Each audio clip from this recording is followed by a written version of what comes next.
Welcome to our channel. In today's video, we'll guide you through the process of disabling activity-based content personalization in the Yahoo News app.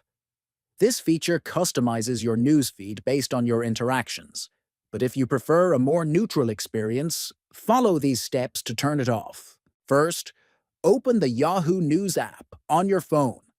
Next, look at the bottom and tap on the profile icon. Then, go to the top right corner and tap on the Settings icon.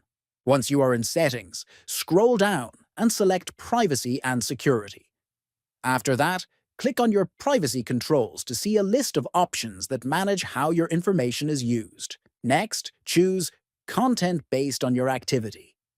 Finally, toggle off the option that says Use my activity to make my content on Yahoo.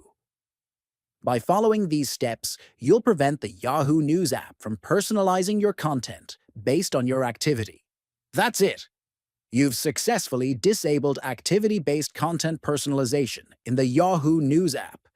If you found this video helpful, please subscribe to our channel, like the video, and share it with others. Thanks for watching.